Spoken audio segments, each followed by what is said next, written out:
de l'ennemi. Mais les problèmes, parce que quand nous regardons la vie de cet homme de Paul après, qu'il ait prêché la parole de Dieu, qu'il ait annoncé les mystères de Dieu, il a dit, je fais un bon combat et après j'ai achevé ma course et j'entends pour que je puisse obtenir ma couronne. Ce matin, la thématique qui nous réunit dit simplement la victoire sur le monde. Donc le monde est un champ de bataille, c'est ce qu'il faut retenir. Le monde c'est un champ de bataille où nous sommes appelés à livrer des batailles, où nous sommes appelés à faire des choses afin de trouver des causes. Mais quand nous regardons la vie que nous sommes en train de mener, la première des choses c'est que lorsque nous sommes satisfaits d'une chose, nous n'aurons pas la capacité de lutter afin d'avoir au-delà de ce que nous avons vu au-devant de nous. C'est que la première des choses qui doit nous animer dans notre lutte, c'est l'insatisfaction par rapport à ce que nous sommes en train de voir. Parce que ce que tu vois, si tu es satisfait de ce que tu vis, c'est que tu n'auras pas le temps à fournir des efforts afin de voir Dieu faire au-delà de ce que tu as vu. La victoire sur le monde. Nous sommes appelés à lutter sur la terre des hommes. Nous sommes appelés à livrer des combats.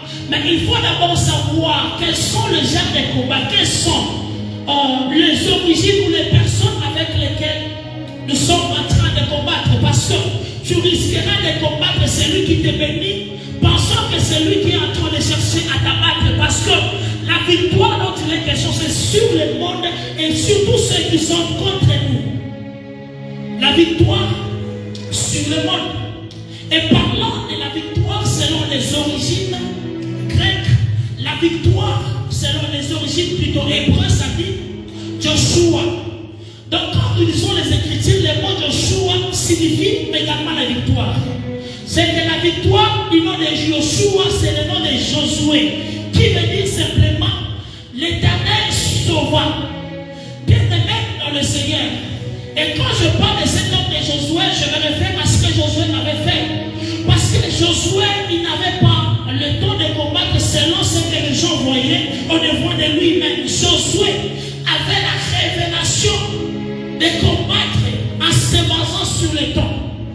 C'est pourquoi nous sommes en train de parler des batailles que nous sommes en train de livrer des batailles. C'est pourquoi quand nous lisons Apocalypse chapitre 12 et le verset 9, la Bible déclare, ils l'ont précipité sur la terre.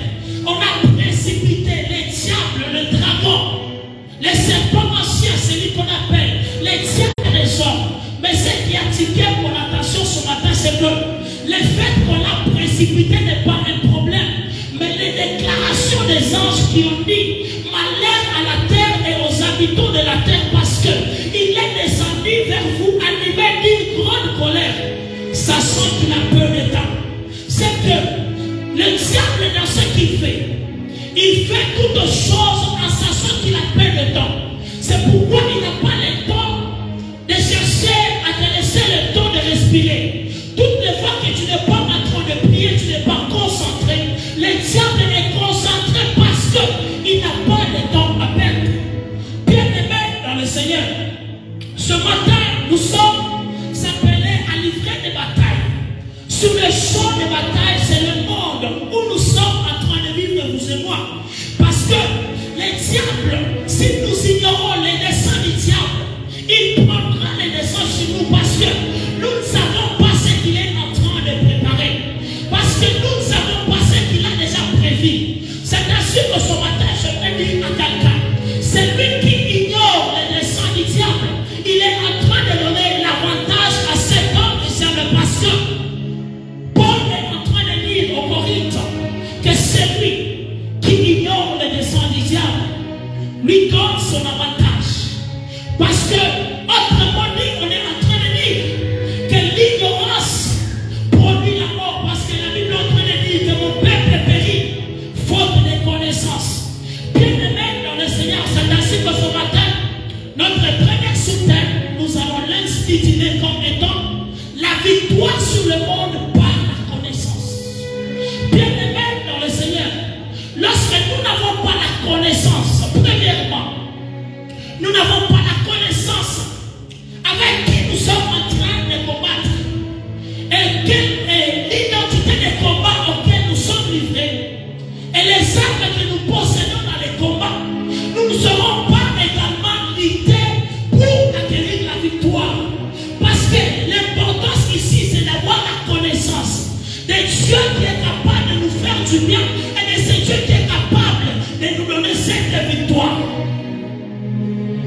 victoire sur le monde est comme une vie précipitée sur la terre. La Bible déclare que les anges ont dit que malheur à la terre et à la mer, parce qu'il est descendu vers vous. Sachant qu'il a peur des temps, il est animé d'une grande colère. C'est ainsi qu'un homme éveillé en esprit, ayant la connaissance du temps, il doit nécessairement savoir faire toutes choses en fonction du temps. Parce que même le diable, lorsqu'il est descendu, il a su qu'il n'avait pas beaucoup de temps. C'est pourquoi, toutes les fois quand tu as des problèmes, il y a toujours des successions de problèmes. Pourquoi? Il ne veut pas te laisser le temps de respirer. Parce qu'il sait également qu'il n'a pas beaucoup de temps sur toi. Bien-aimé dans le Seigneur, le temps joue un rôle très important dans la destinée, ou dans la bataille, ou dans la victoire sur les batailles du monde. Et le temps peut définir notre intensité ou capacité de la victoire. Parce que quand tu demandes à Josué, après qu'il ait combattu, Josué a compris qu'il fallait arrêter le temps, arrêter le soleil afin qu'il puisse continuer à combattre. Bien-aimé dans le Seigneur, c'est que quand tu as la connaissance devant qui tu te tiens, tu auras également la connaissance d'arrêter le temps afin de combattre le diable. Je veux dire à quelqu'un ce matin que Dieu te donne les capacités, les habiletés capables de te permettre de comprendre les enjeux du temps afin d'arrêter le temps pour combattre contre le diable. La victoire sur le monde, c'est qu'il faut savoir sur la connaissance. La connaissance nous permet de savoir devant qui nous nous tenons. La connaissance nous permet de savoir quelle arme utiliser contre le diable. La connaissance nous permet de savoir comment adorer. Parce que quand vous demandez à Christ, alors qu'il était en train de parler avec la femme samaritaine, il a dit, vous adorez ce que vous ne connaissez pas, mais nous adorons ce que nous connaissons. Bien-aimé dans le Seigneur, la connaissance que tu as en Dieu te permettra de prendre les décisions sur le diable. La victoire sur le monde par la connaissance, c'est que quand nous avons la connaissance, nous serons également adorés. Quand nous avons la connaissance, nous serons également servis. Car un Dieu mal connu sera également mal servi. J'aimerais dire à quelqu'un ce matin, si autrefois tu n'avais pas la connaissance de comment le fonctionnement du monde de l'esprit est en train de fonctionner, ce matin je prie et déclare sur la destinée d'une personne ayant le désir en elle d'avoir la connaissance, que Dieu te donne cette connaissance ce matin. La victoire par la connaissance, c'est que quand nous disons la parole de Dieu, quand Paul au Corinthe est en train de dire que celui qui ignore les desseins du diable lui donne son avantage. Et celui qui ignore ses desseins, il est en train de creuser sa propre tombe. Parce que la connaissance, c'est la procure la vie. C'est ainsi que Dieu est en train de dire, mon peuple périt parce qu'il lui manque la connaissance. Connais-tu les lois du ciel et règles-tu son pouvoir sur la terre? Parce que quand vous lisez Job chapitre 33, le verset 38, la Bible est en train de dire, connais-tu les lois du ciel et règles-tu son pouvoir sur la terre? Les combats de la foi ou les combats dans le monde consistent à la connaissance des lois existantes dans les ciels afin de régler le pouvoir de ces lois sur la terre des hommes pour nous procurer la victoire. Mais ce que j'aimerais te dire ce matin, le problème ce n'est pas les lois. Le problème ce n'est pas comment tu connais les lois. Mais le problème aussi, c'est aussi comment tu sais régler le pouvoir de ces lois sur la terre. Parce qu'il y a beaucoup de lois dans le ciel, mais il n'y a qu'un seul pouvoir. Le nom de Jésus. Connais-tu les lois du ciel et règles-tu son pouvoir sur la terre? C'est ainsi que quand vous demandez à Daniel chapitre 11, le verset 39, la Bible est en train de dire, les peuples qui connaîtront leur Dieu agiront avec fermeté. Donc quand nous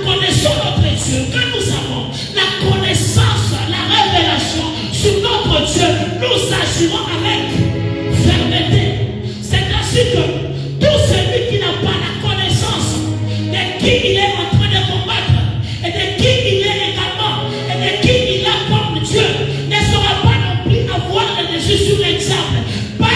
Parce que c'est du peuple qui connaîtront leur Dieu, agiront avec fermeté. Bien-aimés dans le Seigneur, nous sommes dans la maison de Dieu. Toi et moi, nous avons la connaissance de ces dieux. Et la raison pour laquelle nous sommes assis, parce que nous avons la connaissance de ces dieux. Mais j'aimerais dire à quelqu'un ce matin, autrefois tu n'as pas agi avec fermeté. C'est pourquoi le diable avait pris le dessus sur ta vie. Je prie que ce matin, s'il y avait quelqu'un qui n'agissait pas avec fermeté, je prie que ce matin, que tu agisses avec fermeté. Parce que lorsque tu agiras avec fermeté, il y aura des choses qui changeront. La victoire sur le monde par la connaissance. Ceux du peuple qui connaîtront leur Dieu agiront avec fermeté. Bien-aimés dans le Seigneur, quand nous avons la connaissance sur l'ennemi, nous serons également orientés notre moyen de défense ou notre moyen de bataille. Parce que quand vous demandez à David avant de combattre Goliath, David a commencé par se renseigner. Il est allé dans le camp afin de voir comment est-ce que la taille même de ce Goliath et comment, quelle était son armure. C'est pourquoi il a eu la révélation de prendre pour arme l'Éternel contre ce Philistin. Bien-aimé dans le Seigneur, la connaissance que tu as en Dieu te permettra de prendre de bonnes résolutions afin de te permettre de garantir ta victoire. La victoire sur le monde, c'est que la victoire sur le monde par la connaissance, c'est une victoire dont l'homme est au centre de tout ce qu'il est en train de faire. L'homme est au centre de tout ce qu'il est en train de vivre. Mais quand tu poses la question à certaines personnes de ce monde, ils te diront, mais la victoire n'est pas conditionnée par la connaissance, mais par la capacité d'attaquer.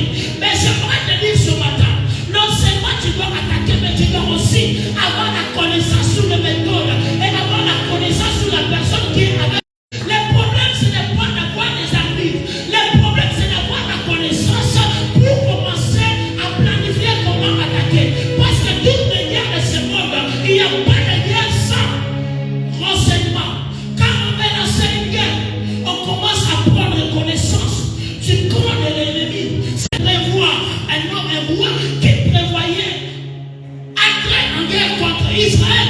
Mais il y avait là, à côté de lui, certaines personnes, certains de ces hommes qui lui avaient dit, là en Israël, il y a un homme du nom de Élisée.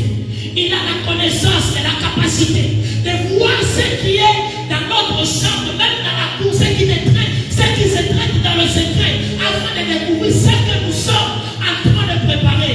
Bien-aimés dans le Seigneur, ce matin, je ne sais pas par où tu es en train de passer. Je ne sais pas ce que tu es en train de vivre. Mais ma prière ce matin sur ta vie, c'est que Dieu te donne la connaissance de savoir ce que l'ennemi est en train de prévoir. Ce que l'ennemi est en train de chercher à te faire pour que tu prennes tes gardes. Je prie que ce matin, que la grâce de Dieu puisse te catapulter, puisse t'amener à voir des choses d'une autre façon. Parce que Élisée, alors qu'il était dans sa chambre, il avait la capacité de voir ce qui se passait dans le camp des ennemis. J'aimerais que cela soit ta prière et ton apanage ce matin. Et j'entends quelqu'un me dire Amen. La connaissance que nous avons sur l'ennemi nous donne également les dessus. Parce que lorsque nous connaissons les plans d'attaque de l'ennemi, nous saurons également nous réserver une contre-offensive pour permettre à ce que nous ayons les dessus sur cette personne. La victoire sur le monde. Le monde, ce n'est pas un champ où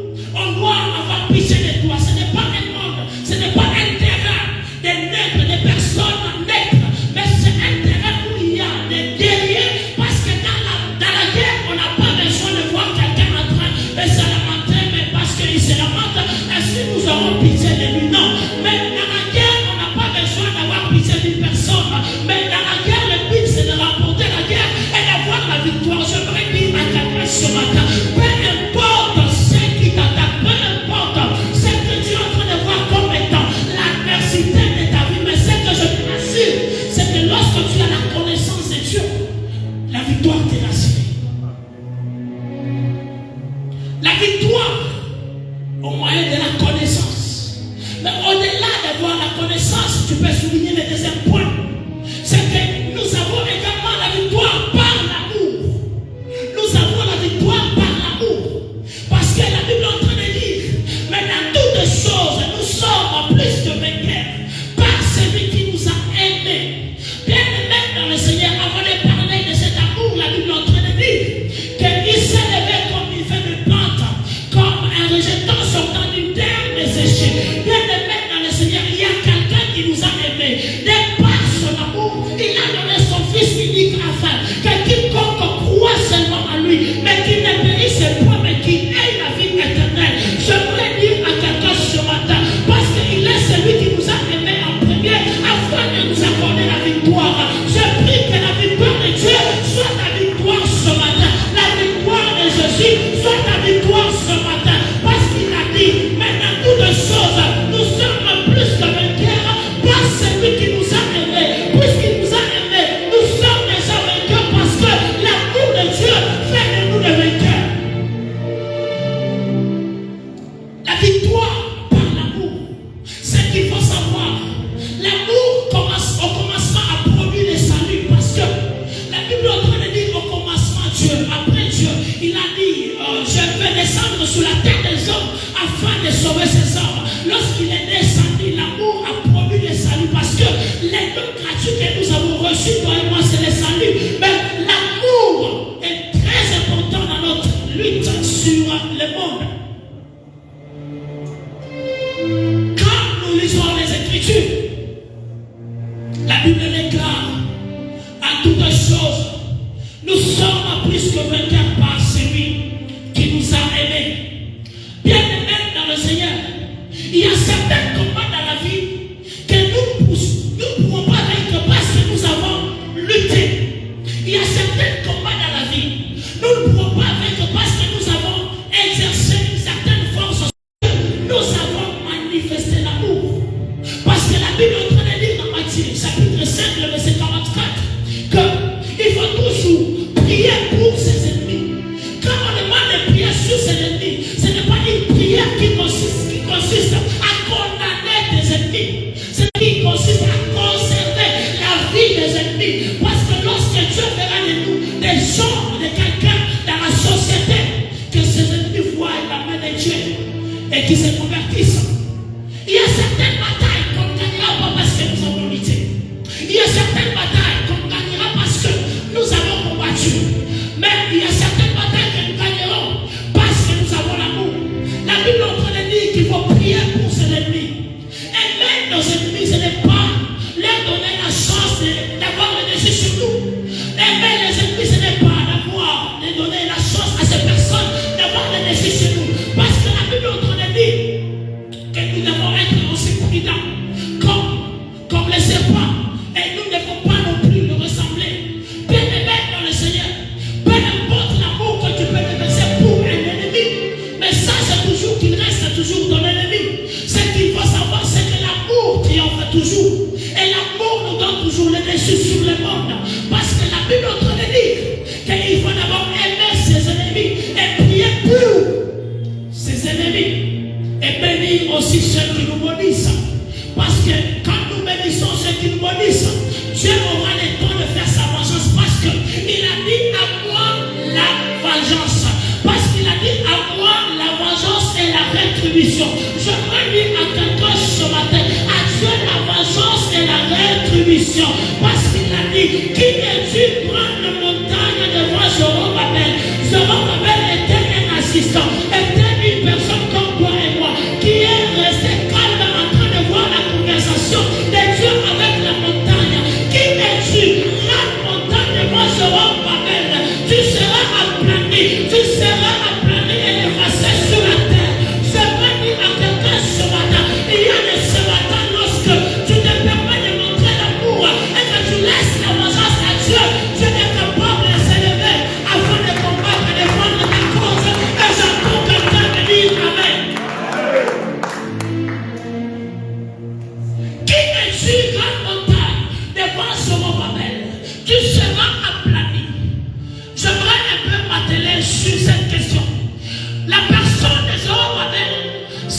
une descendance de ceux qui avaient bâti la tour de Babel.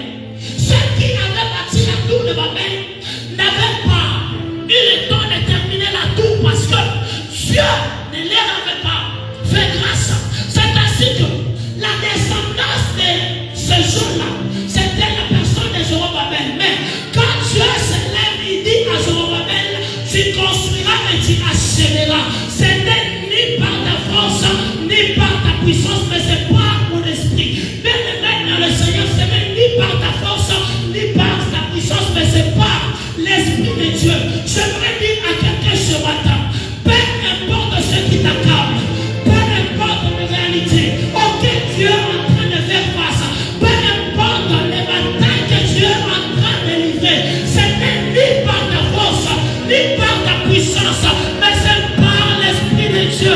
Parce que lorsque l'Esprit de Dieu ou la main de Dieu fut sur Élie, il courait de plus que le sang de la cave, parce que la main de Dieu était sur Élie. J'aimerais dire à quelqu'un ce matin que la main de Dieu soit sur ta vie, que la puissance de Dieu puisse remettre ta face, que tu accèdes à l'animation que tu n'as jamais accédé dans le nom de Jésus. L'amour triomphe toujours. Et l'amour nous donne la capacité d'avoir le dessus sur l'ennemi. Et l'amour nous donne la capacité d'avoir une vision claire sur comment combattre l'ennemi. Parce que lorsque nous manifestons l'amour, nous laissons la place à Dieu de faire son travail. Le problème avec toi, c'est que tu as tout le temps en train de lutter, en train de combattre. Bien aimé dans le Seigneur, il y a certains combats qui ne faut pas se livrer parce qu'il y a des combats inutiles que tu livres par moment. Je me demande parce que la personne de David, après avoir parlé avec son frère Eliab, il n'a pas eu le temps d'échanger avec Eliab. Il a tourné les deux parce que Eliab avait des paroles qui cherchaient à le décourager afin d'avancer. J'aimerais dire à quelqu'un, par moment, tu es en train de gaspiller l'énergie que tu devais conserver pour combattre Goliath, pour répondre aux insultes d'Eliab. Mais ce matin, je peux te dire, l'amour te garantit la victoire parce que Dieu est amour. Et parlant de l'amour, la Bible déclare, tu aimeras également ton prochain comme toi-même. Parce que quand j'aime mon prochain, je ne lui ferai pas du mal. Quand j'aime mon prochain, je n'aurai pas de problème contre lui. Quand j'aime le prochain, je ne prendrai pas sa femme. Quand j'aime mon prochain, je n'irai pas au-delà de ce qu'il a. Et quand j'aime mon prochain, je n'aurai pas le temps d'aller prendre ces choses qui lui appartiennent parce que je connais que j'aime mon prochain. Dieu est amour. Lorsque nous conservons l'amour en nous, c'est que nous laissons la place à Dieu d'agir. Bien aimé dans le Seigneur, la victoire dans le monde par amour, c'est que la victoire dans le monde par amour nous permet d'avoir les dessus sur les diables. C'est-à-dire quand nous lisons Matthieu chapitre 5, le verset 44 qu'on a lu, c'est que Dieu nous demande d'avoir cet amour envers nos ennemis. Dieu nous demande de prier pour nos ennemis. Dieu nous demande de bénir ceux qui nous haïssent, ceux qui cherchent à nous honner. Parce que lorsque nous manifestons cet amour, il est celui qui nous accorde également la victoire. Le troisième point qui va nous animer, j'aimerais qu'on parle de la victoire par la révélation. Bien aimé dans le Seigneur, le problème n'est pas seulement d'avoir la connaissance. Le problème, ce n'est pas seulement d'avoir l'amour. Mais le problème aussi, c'est d'avoir la révélation de ce que nous sommes. Quand nous lisons Romains chapitre 8, on peut lire Romains chapitre 8. Romains chapitre 8, 19e verset, avec 3, la Bible déclare: aussi la création attend avec un ardent désir la révélation des fils de Dieu. Car la création a été soumise à la vanité. Non des gré, mais à cause de celui qui est soumise, avec l'espérance qu'elle aussi sera affranchie de la servitude de la corruption pour avoir part à la liberté de la gloire des enfants de Dieu.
choses sont bloquées parce qu'il y a une main noire. Mais cela nécessite que nous ayons la connaissance, la révélation sur ce que nous sommes. Parce que la Bible est en train de dire, lorsque l'héritier est encore enfant, il n'est pas différent d'un esclave. Parce que lorsque nous nous connaissons, que nous sommes véritablement les fils de Dieu, nous ne sommes pas appelés à nous pleurnicher. Parce que la Bible est en train de dire, non seulement, il a dit, vous êtes heureux parce que vous êtes des dieux. Ainsi, la victoire vous est accordée parce que celui qui est en vous est plus fort que celui qui est dans le monde. Je voudrais dire à quelqu'un, tu es en train de vivre sur la terre qui est plus petite que toi. Parce que toi, tu as la capacité de contenir un Dieu dans le ciel et la terre. Non pas la capacité de contenir parce que le cœur de l'homme renferme les temples de Dieu. Je voudrais dire à quelqu'un ce matin, si votre fatigue de la matin, parce que tu ne savais pas en toi, il y avait un Dieu qui avait été capable de te donner le pouvoir sur la création. Je dis à quelqu'un ce matin, que Dieu te donne le pouvoir sur la création, que Dieu te donne le pouvoir sur le mariage, que Dieu te donne le pouvoir sur tout ce que tu veux, parce que tu as un choix ce matin. La création attend la révélation des fils de Dieu. Bien les mêmes dans le Seigneur. Lorsque nous avons la révélation de ce que nous sommes en Dieu, nous sommes également capables de réclamer certaines choses avec force. Vous êtes des dieux, mais vous mourrez comme les gens.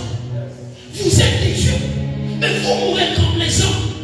Est-ce qu'un Dieu peut mourir comme un homme? Parce que l'exemple de Christ a fait en sorte que s'il y avait certainement des choses auxquelles on devait faire face, qu'on ne puisse pas faire face à cela. Quand nous demandons à cet homme de la vie, David te dira, dans la vallée de l'homme de la mort, il était en train de marcher. Lorsqu'il marchait, il avait l'assurance parce que devant lui, il n'était pas en train de marcher seulement dans la vallée de l'ombre de la mort, mais il était aussi en train de marcher derrière l'ombre de quelqu'un qui lui précédait, c'était Christ.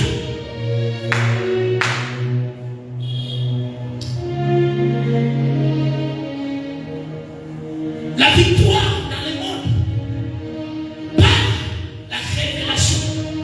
Bien aimé dans le Seigneur, la révélation que nous avons suivie, cela nous permet de libérer la création. La création a besoin d'être affranchie. C'est que tu dois savoir. L'argent que tu cherches là a besoin d'être libéré entre les mains des occultistes. L'argent que tu cherches là a besoin d'être libéré dans les mains de ceux qui cherchent à dominer sur l'argent avec des sciences occultes. Les mariages que tu cherches là, les mariages en train de te rechercher parce que toi aussi tu ne connais pas que le mariage est en train de te chercher.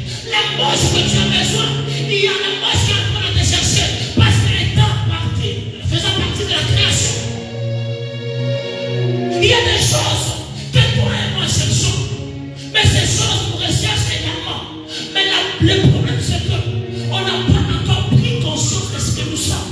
Parce que lorsque les fils de Dieu se révèlent, la Bible déclare que la création se dit être affranchie parce que, étant donné que les fils de Dieu se révèlent, les fils de Dieu auront pour mission de libérer la création.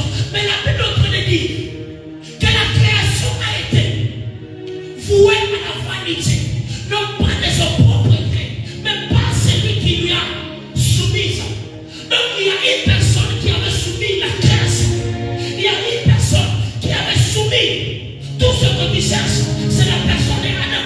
C'est ainsi que lorsque le deuxième Adam viendra, la personne de Christ te fera en sorte que tout ce qui t'avait bloqué autrefois et que la révélation sur ta personne, que tu ignorais, que cela puisse apparaître et que tu puisses également vivre le destin de ta vie.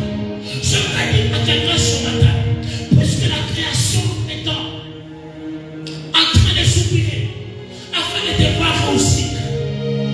Donc je voudrais te dire ce matin, il y a certaines prières que tu dois cesser de prier comme quoi tu pleurer pour les choses. Je voudrais dire à quelqu'un ce matin, il y a certaines choses pour lesquelles on ne doit pas pleurer. Parce qu'il y a des choses qui habitent à nous. Lorsque nous avons la capacité de connaître ce que nous sommes en Dieu, nous saurons également créer des choses. Parce que la Bible déclare sommes des dieux, nous mourrons comme des hommes parce qu'on n'a pas encore compris que nous sommes des dieux.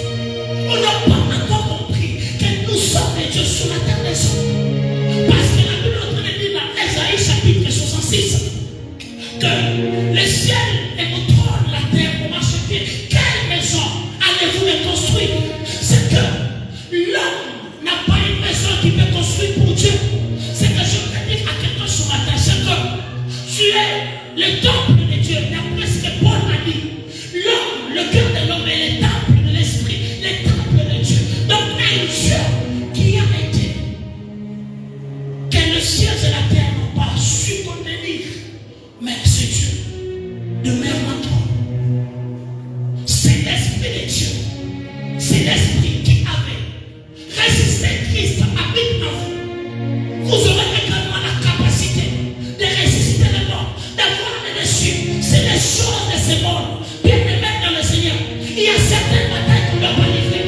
Il y a certaines choses qu'on ne doit pas se lamenter. Il y a certaines choses qu'on ne doit pas dire aux gens. Voici telle et telle autre chose parce que nous connaissons notre identité. Nous connaissons ce que nous sommes. Nous connaissons ce que nous sommes en train de faire. Et c'est à quoi nous sommes appelés. Non seulement la victoire, nous l'obtenons par la connaissance et par l'amour, mais nous obtenons également la victoire par la connaissance, par la révélation de ce que nous sommes. Bien aimé dans le Seigneur, tu es en train de vivre dans un monde qui est naturellement plus petit que toi. Parce que le ciel et la terre n'ont pas pu contenir un Dieu. Mais ce Dieu-là habite en toi. Donc ce matin, je voudrais te dire, tu dois arrêter de te pleurnicher. Le quatrième point qui nous anime ce matin, nous allons parler de la victoire par l'infiltration d'identité. Donc, non seulement par la connaissance, non seulement par l'amour, nous avons la victoire, non seulement par la révélation, nous avons également la victoire par l'infiltration d'identité. J'aimerais dire à quelqu'un ce matin, quand nous lisons les Écritures, la Bible est en train de dire que Jacob et Esaü, Jacob n'était pas celui qui devait être béni, mais Jacob a infiltré, il a pris l'identité de Esaü pour s'accaparer de la bénédiction. C'est que ce matin, je suis venu dire à quelqu'un, parce que je sens que je me sens déjà révolté. Parce que la Bible est en train de dire, nous avons reçu tout pleinement en Christ. Bien aimé dans le Seigneur, la Bible est en train de dire que nous avons reçu tout pleinement en Christ. Esaü pour Jacob, pour avoir la victoire, il s'est cantonné à Esaü parce qu'il avait besoin de la bénédiction. Ce matin, la personne est Christ. Et c'est à qui nous sommes cantonnés. Parce que la Bible est en train de dire, nous avons reçu tout pleinement en Christ.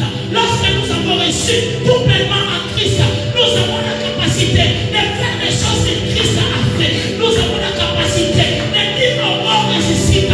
Nous avons la capacité de dire à un mortel, lève-toi. Nous avons la capacité de dire à un chômeur, lève-toi et prends la poche. Je voudrais dire à quelqu'un ce matin, il y a des choses auxquelles tu t'aimes, mais auxquelles tu as également le droit de dire, ainsi par l'Éternel, arrête-toi ici parce que je besoin de voir telle et telle autre chose. Je voudrais dire à quelqu'un ce matin, tu as reçu tout pleinement en Christ.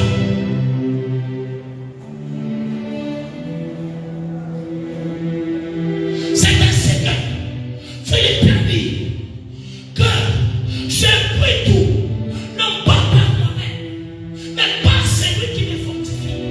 Bien aimé dans le Seigneur, nous avons la victoire par le moyen de l'infiltration de l'identité. Parce que la victoire est un nom. La victoire c'est le nom d'un nom parce qu'il s'appelle Jésus-Christ. J'aimerais dire à quelqu'un ce matin, il y a des choses auxquelles tu as vraiment toléré parce que tu n'as pas compris que tu avais un nom qui s'appelait la victoire. J'aimerais dire à quelqu'un ce matin, le nom de Jésus est la victoire assurée parce que le nom de Jésus, c'est l'identité qui te permet de demander les choses que tu n'avais pas la capacité de demander autrefois. J'entends quelqu'un me dire amen. Je suis en train de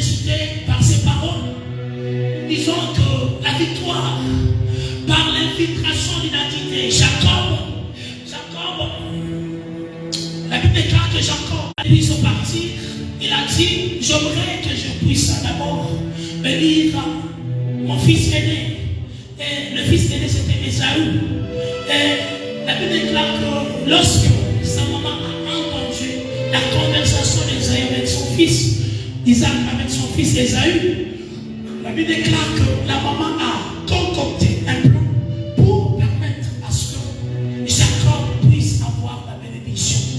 Bien aimé dans le Seigneur, la Bible déclare, alors que Jacob et Ésaü étaient dans le ventre, la Bible est en train de dire que Dieu a aimé Jacob et il a haï Ésaü. J'aimerais dire à quelqu'un ce matin, tu es la personne la plus merveilleuse que Dieu aime ce matin. Si Dieu t'a aimé ce matin, c'est qu'il t'a aussi prédestiné.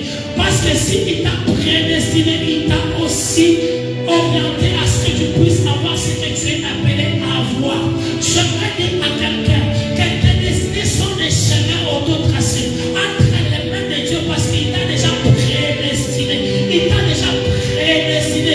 Lorsqu'il t'a déjà prédestiné, il n'a pas besoin que tu fournisses tes efforts parce qu'il est celui qui t'a d'abord aimé. Mais le problème ici, quand nous demandons à Jacob, Jacob avait des doutes. Jacob pouvait chercher à se faire la peau. Sa maman lui a cherché la peau. Il a pris la peau, il a pris l'identité de Ésaü. Et c'est alors que, même quand son père était en train de bénir, son père dans son esprit ne bénissait pas Jacob. Il était en train de bénir Ésaü. Parce que dans l'esprit de Dieu, tu es impur, tu ne mérites pas de permettre de te tenir devant Dieu et de lui dire quelque chose. C'est pourquoi toutes les fois quand tu es en train de prier, Dieu ne t'exauce pas, il est en train d'exaucer Christ en toi. Parce que c'est Christ en toi qui fait en sorte que toutes les prières que tu es en train de faire soient exaucées par lui. Bien-aimé dans le Seigneur, tu peux tout perdre, mais ne perds pas Christ en toi. Parce que lorsque tu as Christ en toi, c'est une assurance que même quand tu feras des prières seront exaucées. Parce que quand tes prières seront exaucées, Dieu ne sera pas en train d'exaucer toi, mais il sera en train d'exaucer son fils. Mais le bénéficiaire sera toi. Bien-aimé dans le Seigneur, même quand la bénédiction était pour Ésaü, même si son père était en train de bénir Ésaü, mais le problème c'est que les bénéficiaires c'était Jacob. J'aimerais dire à quelqu'un ce matin, il y a une adresse pour ta bénédiction ce matin. C'était une personne de Christ. J'aimerais dire à quelqu'un ce matin, s'il y avait des bénédictions qui étaient bloquées, puisqu'il y a une identité dans laquelle nous sommes identifiés, c'est l'identité de Jésus. Ainsi je prie au nom de Jésus que ton éveil commence, que ta prospérité commence, que ta prospérité puisse accroître à nouveau, que tu témoignes de la grâce et de la faveur de Dieu. La victoire par l'infiltration d'identité, c'est que lorsque nous nous cantonnons en Christ, nous avons tout. C'est pourquoi tout ce que nous recevons en Christ, nous recevons cela par une clé qui s'appelle la foi. Parce que lorsque nous avons la clé qui s'appelle la foi en Christ, n'est-ce pas, il est dit dans la parole que si tu crois, tu verras. C'est que la victoire que nous avons, ou le combat que nous sommes en train de mener, ce n'est pas un combat homme à homme, c'est un combat d'esprit, c'est un combat de la foi. C'est pourquoi quand tu demandes à Jésus, il te dira que si je reviendrai sur la terre des hommes, est-ce que j'aurai le temps ou la chance de trouver encore la foi? Parce que le diable ne combat pas un homme, mais le diable combat la foi. Donc ce matin, en résumé, c'est que tu dois comprendre, nous combattons pas selon la vue, mais nous combattons selon la foi. Nous combattons pas selon la vue, mais nous combattons selon la foi. Parce que la victoire par l'infiltration, nous l'obtenons par la foi. Parce que lorsque nous croyons en Christ Jésus, et nous croyons en tout ce qu'il a fait, et nous croyons qu'il est celui qui peut faire de nous, la Bible est en train de dire, si l'Esprit qui avait ressuscité Christ habite en vous, c'est que vous direz également à un mort de ressusciter. Vous aurez aussi la capacité de dire à un paralytique de marcher. capacité de dire au diable, arrête-toi. Parce que le diable, alors qu'il s'approchait de Christ dans le désert, le diable est comme les hommes. Nous mourons comme les hommes. Parce que tu es un Dieu. Mais tu mets comme un homme. Pourquoi tu n'as pas compris? Tu n'as pas compris. Il y a certaines choses que tu dois refuser. Tu refuses cela. Tu refuses. Parce que quand nous mourons comme les hommes, c'est une insulte. Imaginez, c'est une insulte. Et il y a certaines personnes qui pleurent pour ces démons. Qui est le démon? C'est quoi un démon? C'est quoi un démon? Alors que la Bible est en train de dire, dans Genèse chapitre 1, le verset 27, la Bible est en train de dire, créons l'homme à notre image et à notre ressemblance. Bien aimé, tu es l'image et la ressemblance de Dieu. Tu n'es pas appelé à vivre selon les hommes. Tu n'es pas appelé à trembler devant un démon. Tu n'es pas appelé à trembler devant quelque chose comme étant quelque chose qui te terrifie. Mais tu es appelé à vivre selon Dieu parce que tu es un Dieu. L'image et la ressemblance de Dieu. Tu es l'image de Dieu. Tu es l'image de Dieu. Genèse chapitre 1, le verset 27. Il dit, Dieu créa l'homme. Il a dit, créons l'homme à notre image. Créons l'homme à notre ressemblance.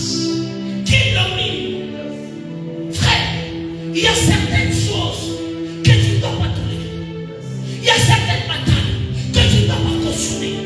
Il y a certaines réalités que tu dois refuser parce que tu connais ton identité. Il y a certaines choses que tu dois dire, mais assez aujourd'hui parce que je connais ce que je suis. Tu es un Dieu, mais tu vis comme un homme. Tu es un Dieu, mais tu pleurniches. À quand tu as arrêté de pleurnicher? À quand tu arrêteras de pleurnicher? Nous sommes des dieux, mais nous mourrons comme les gens. Bien-aimés dans le Seigneur, si tu avais la révélation de savoir, celui qui est en toi est plus grand que celui qui est dans le monde. Tu n'auras pas le temps de pleurnicher. Parce qu'il y a certaines choses que tu as fait bataille, parce que tu es ignorant. Parce que l'ignorant produit le Goliath. Parce qu'il y a certaines batailles que nous appelons Goliath, mais qui ne sont pas des batailles, mais qui sont des choses éphémères qu'on doit nécessairement banaliser et mettre de côté. Bien-aimé dans le Seigneur, ce matin je suis venu révolter quelqu'un. Connais ton identité. Tu es des dieux. Et tu dois vivre comme un Dieu ce matin. Tu dois vivre comme un Dieu ce matin. Parce que tu es l'image, non seulement l'image, mais la ressemblance d'un Dieu vivant. Un Dieu invisible, rendu visible par toi. Bien-aimé, lorsqu'on voudra chercher à savoir, avoir la photo de Dieu, on verra cette photo par toi. Parce que tu es l'image de Dieu. Lorsqu'on cherchera à savoir comment Dieu agit, on cherchera toi. On te cherchera parce qu'on a besoin de voir comment Dieu agit. Mais ce matin, j'aimerais dire à quelqu'un, nous ne sommes pas une église de pleurnichage. Nous ne sommes pas une église où nous sommes en train de pleurnicher. On est diable a fait ceci, on est diable a fait cela. Bien-aimé, il y a un temps pour toutes choses. La Bible déclare, il y a un temps où tu es en train de voir des choses et tu dis non, là, ça n'est assez. Ça n'est assez. Je voudrais que tu aies cette colère. Ça n'est assez. Tu dois vivre comme un Dieu. Parce qu'il y a la ressemblance de ce Dieu. Tu es la personne idéale. Et les photocopies.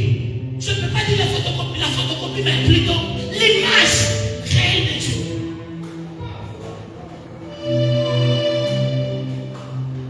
Il y a quelqu'un qui m'a dit une chose. Il m'a relaté une histoire, il a dit. Alors là au ciel, il y avait une bataille entre les anges qui combattaient. Et le diable a été précipité. Mais la personne me dit, mais le diable ou Lucifer, c'est l'un des fils de Dieu qui a été corrompu. Donc il est comme étant l'aîné de tous les hommes.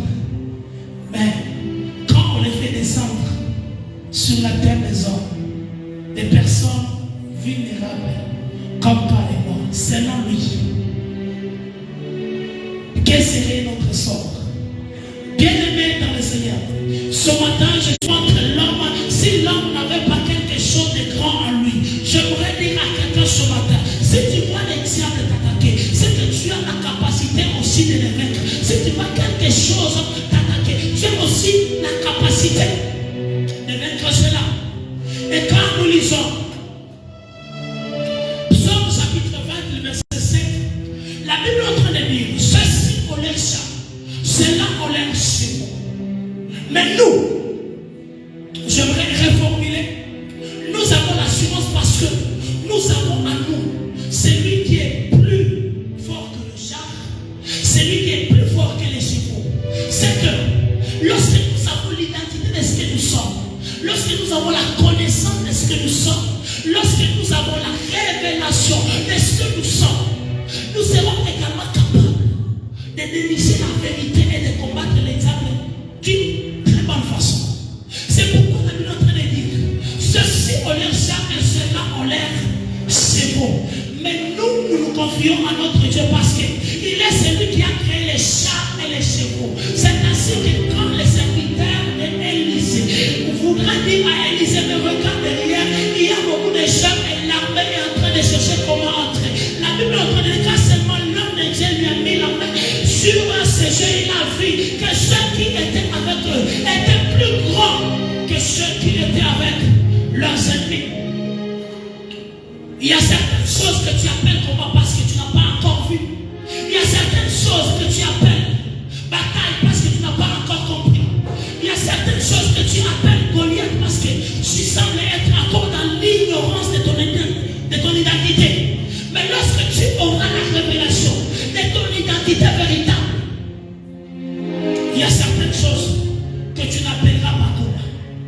Il y a certaines choses que tu n'appelleras pas combat. Bien-aimé dans le Seigneur, la Bible est en train de dire que ceux-ci ont l'air chats, ceux-là ont l'air chevaux. Mais nous, nous avons que Dieu. Toi, tu as que Dieu ce matin. C'est ainsi que la Bible est en train de dire, ce n'est ni par ta force, ni par ta puissance, mais c'est par l'Esprit de Dieu. J'aimerais dire à quelqu'un ce matin, puisqu'il a dit qu'il nous rendra puissants, quand nous lisons les Écritures, la Bible déclare, ton Dieu ordonne que tu sois puissant. Donc la puissance que tu auras, ce n'est pas une puissance parole, mais c'est une puissance qui te donnera également la capacité de prendre le dessus sur le monde. Mais le problème avec toi, tu ne comprends pas qui tu es. Qui es-tu ce matin? Qui es-tu ce matin? Qui es-tu ce matin? J'aimerais récapituler. La première des choses, on a dit, nous obtenons la victoire par la connaissance. Et la connaissance véritable, c'est de connaître Christ. Quand nous lisons Daniel chapitre 11, la Bible déclare que c'est les peuples qui connaîtront leur Dieu, assurant avec fermeté. La connaissance que nous avons en Dieu nous permet de voir ou d'avoir la victoire sur le monde. Et aussi, nous avons la victoire par l'amour. Et c'est l'amour qui nous permet d'avoir la victoire parce que la personne appelée l'amour, c'est Dieu lui-même qui s'est donné pour nous donner sa victoire. Parce qu'il a dit, sa victoire est notre victoire. Et nous avons la victoire également par la révélation qu'on a lue dans Romains chapitre 8, dans le verset 19 à 20, à 23. La Bible déclare que la création attend la manifestation des fils de Dieu. Donc la révélation de ce que nous sommes nous permet afin de libérer la création. Et aussi, ce qu'il faut retenir, c'est que non seulement la révélation, il y a aussi l'infiltration de l'identité. C'est que nous avons reçu tout pleinement en Christ Jésus. Donc nous avons reçu tout pleinement en Christ Jésus. Dans le tout pleinement en Christ, il n'y a pas quelque chose qui manque. J'aimerais rejoindre le verset Jérémie qui a dit, c'est un bouquet fou, parce que dans le tout pleinement, il y a aussi ton mariage. Dans le tout pleinement, il y a aussi des études. Dans le tout pleinement, il y a aussi ta victoire sur le monde. Dans le tout pleinement, il y a aussi toute la réalisation de tes projets, l'expansion ou encore l'excellence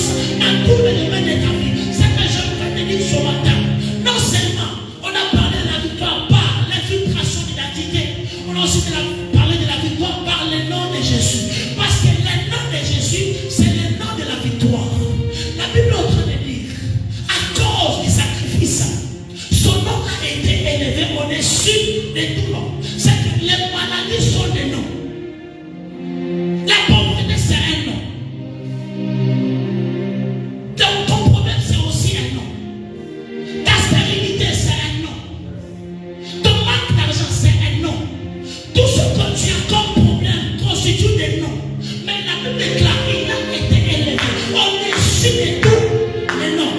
C'est qu'au nom de Jésus, tout genou fléchira. Bien-aimé dans le Seigneur, je suis venu devant toi, non pas avec les noms de mon Père, non pas avec mon nom, mais je suis venu devant toi ce matin avec les noms de Jésus, parce que le nom de Jésus est plus grand que mon nom. Le nom de Jésus est plus grand que le nom de ta famille. Le nom de Jésus est plus grand que le nom de ton entreprise. Le nom de Jésus est plus grand que le nom de ton chômage. Le nom de Jésus est plus grand que le nom de tout ce qui te fait du mal. J'aimerais dire à toi ce matin que le nom de Jésus puisse reprogrammer ton nom, parce que ton nom a été retardé, parce qu'il y avait quelque chose que tu avais fait. Il y avait une faute que tu avais commise. Que le nom de Jésus puisse reprogrammer ton nom ce matin. Lorsque le nom de Jésus sera en train de reprogrammer ton nom, tu diras comme Paul, j'ai combattu un bon combat et j'ai achevé ma course et j'ai obtenu la victoire qui est la couronne. J'aimerais dire à quelqu'un ce matin, peu importe ce qui t'arrive, sache qu'il y a un nom qui a tout payé, sache qu'il y a un nom qui a tout donné. Nous avons reçu tout pleinement en Christ Jésus. Bien-aimés dans le Seigneur, j'aimerais que nous puissions prendre conscience des choses. L'onction, avant de prier, l'onction se communique. Ainsi, quand nous sommes en train de parler de cette histoire de la femme qui recevait Élie, elle déclare, alors qu'elle n'avait rien, et elle n'avait qu'une bouteille d'huile qui lui restait afin qu'elle puisse vivre avec sa famille. Mais il fallait faire quelque chose, alors que le créancier était en train de vouloir prendre ses enfants. La femme est partie vers elle, lui a dit, mon mari, alors qu'il était vivant, il était à ton service et tu dois faire quelque chose. Quand tu entres tes mains, la Bible déclare, elle a dit, je n'ai qu'une bouteille d'huile. Et l'homme de Dieu lui a dit, vois autour de toi, vois tes voisins et tu prends tous ces autres que tu trouveras, amène cela dans ta maison et tu feras ce que je te dirai. Et quand la femme a fait cela, la Bible déclare, alors qu'elle était en train de verser l'huile, l'huile ne s'arrêtait pas parce qu'elle communiquait l'huile au moyen de l'autre qui avait l'huile. Ce matin, je voudrais dire à quelqu'un, non seulement tu es appelé à vivre la victoire dans ta destinée, mais il y a aussi des gens qui ont marqué leur saison, que tu aimerais aussi ressembler, que tu aimerais aussi être béni par les fonctions. C'est ainsi, j'aimerais, avant que nous puissions prier, parler de vases communicants. C'est que ce matin, il y a certainement une personne qui tu as vu réussir dans la vie, que tu aimerais que l'onction, que la grâce qui lui avait été faite ne soit communiquée. Et ce matin, tu vas chercher cette personne afin de la tenir entre sa main et que la personne puisse te communiquer la victoire, puisse te communiquer les dons, puisse te communiquer les capacités, puisse te communiquer la prospérité. Parce que les autres qui étaient vides autrefois pouvaient être communiqués par l'autre qui était au-dessus. Et l'huile était en abondance parce qu'il y avait l'huile dans l'autre qui était au-dessus. Il y a des hommes et des femmes qui sont élevés en unité et auxquels nous voulons aussi ressembler ce matin. Nous sommes debout. Nous allons prier à Dieu ce matin.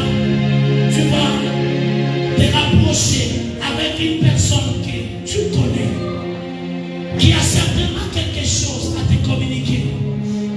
J'aime beaucoup Papa Jérémie parce qu'il a telle et telle autre chose que j'aimerais aussi avoir. Mais je n'ai pas cette chose. Mais pour avoir cette chose, j'aimerais m'attacher à son onction. J'aime beaucoup le frère Sam parce qu'il prie bien.